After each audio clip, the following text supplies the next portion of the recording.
Hi ha llocs que només veure'ls entens per què tanta gent parla d'ell, i la Cova Tallada és un d'eixos llocs. La Cova Tallada és de Dénia o és de Xàbia? Perquè nosaltres començarem la ruta des de les Rotes, en terme de Dénia. De fet, és el camí que fa pràcticament tot el món. Però hi ha un detall molt curiós. Quan arribem a la cova, en realitat ja haurem entrat en terme municipal de Xàbia.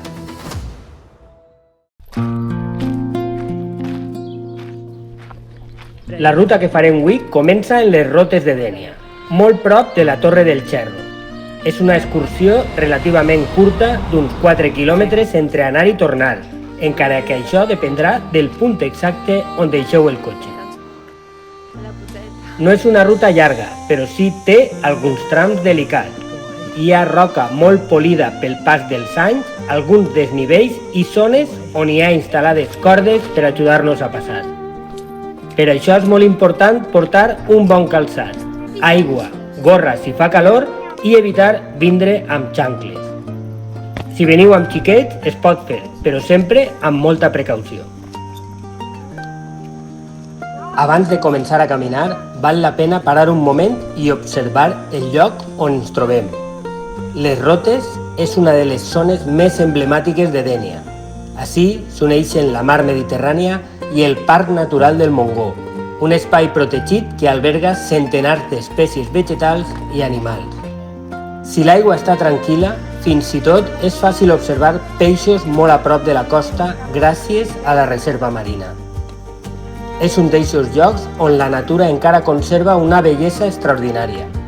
I això també implica una responsabilitat. Gaudir-ne, però sempre respectar l'entorn.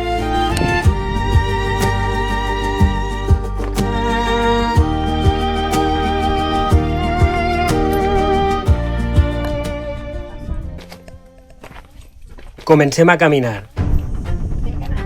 El sender discorre pràcticament penjat sobre la mar. A un costat tenim els impressionants penya-segats del Montgó. A l'altre, un Mediterrani que avui sembla un autèntic mirall. Cada revolta del camí ens regala una panoràmica diferent. No és estrany que esta siga una de les rutes més fotografiades de tot el territori valencià.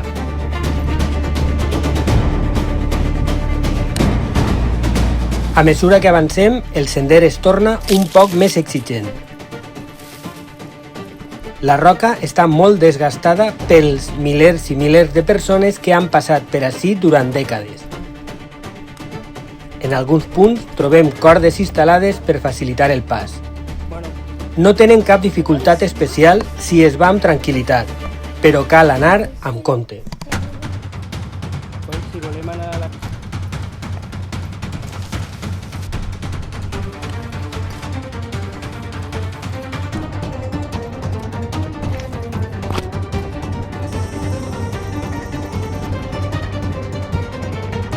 I ara sí, ja estem arribant.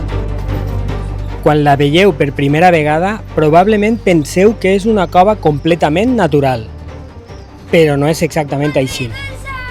La natura va començar la seva formació, però l'ésser humà la va transformar durant segles. D'ací s'extraïa pedra tosca, una pedra molt apreciada perquè era fàcil de tallar quan acabava d'eixir de la roca, però molt resistent una vegada s'assecava. Si observeu bé les parets, encara es poden distingir perfectament les marques que deixaren els picapedrers. És com entrar en una pedrera medieval excavada al costat mateix de la mar.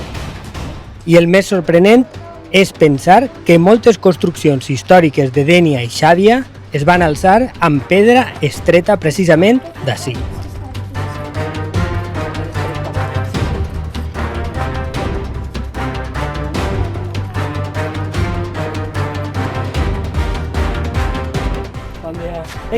Ara sí que estem dins de la Cova Tallada. És difícil explicar en paraules la sensació que tens quan entres. La llum entra pels diferents forats de la roca, l'aigua adquireix uns colors increïbles i el sostre immens ens recorda el treball que durant segles van fer centenars de persones en aquest lloc. És un espai únic, silenciós, fresc i amb una atmosfera molt especial. Ara entens perfectament per què és un dels racons més visitats de la Costa Blanca.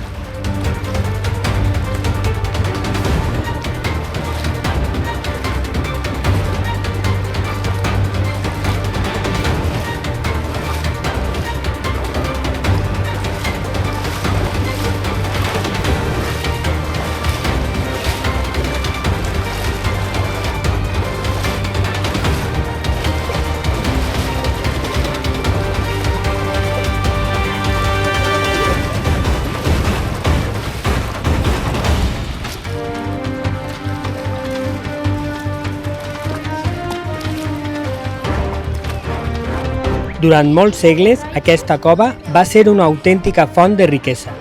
La pedra tosca viatjava des d'ací fins a molts pobles de la comarca. No hi havia màquines, tot el treball es feia a mà. Imagineu la duresa d'aquells jornals, extreure blocs enormes, transportar-los fins a la mar i embarcar-los perquè arriben al seu destí. Quan observes la grandària de la cova, t'adones de la quantitat de pedra que es va extraure. Cada paret explica una part de la història.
Es cañas que arrastra la mar.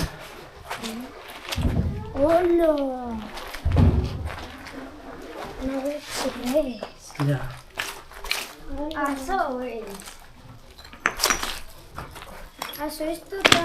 Mira, d'ací és on traient tota la pedra. Mireu, està tot picat. Això està picada.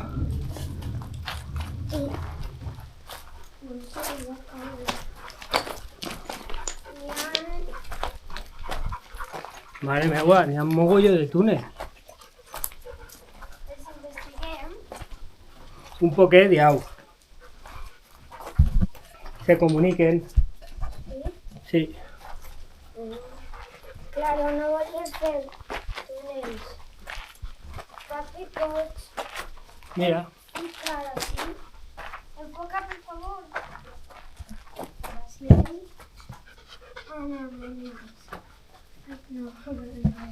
mira, continua per allà. La cova, però no anem a entrar, eh? No. No anem a entrar. Anem? Més. Oh, i això? El què?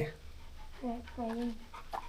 Veus? Està tot tallat. Potser en una cova oscura. Per això li diuen la cova tallar, perquè l'han tallat tota, mireu. Està tota a picar. Va treure roca. Anem. Però sí o no podem? Crec que anem al mateix lloc. Sí, és que com ells no volien N'hi ha pendent, sí, pareix que no, però n'hi ha pendent. Sí. Pareix el desert. Creo que así ni a un resbalón. Sí, ha caigut aigua. Antes arribava hasta así. No, l'aigua no crec que arribi fins així. A veure, mira. També. No, no. És No res. tallat també. Hola, mira el techo. Està tot tallat, Anem? Sí. Però quanta pedra varen traure? I un pilar. I varen deixar això soportant-ho, no? Sí. Hola. Ui! És que n'hi ha molta pendent ahí. I n'hi ha un hueco.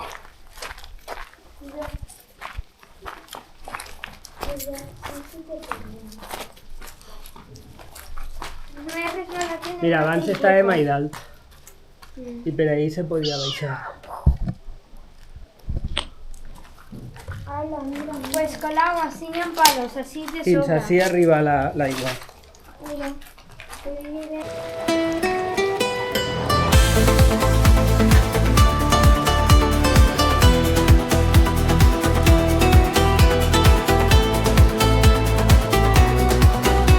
N'hi ha Ericsson, tienes por ahí.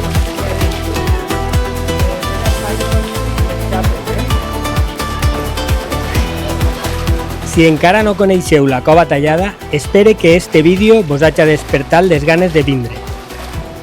I si ja l'heu visitada, segur que hi ha algun detall que vos ha fet recordar aquella excursió.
Si vos ha agradat el vídeo, podeu ajudar-me molt deixant un m'agrada, un comentari, compartint-lo amb aquelles persones que estimen la natura i subscrivint-vos al canal. Moltes gràcies per haver-nos acompanyat i ens veiem molt prompte en un nou camí.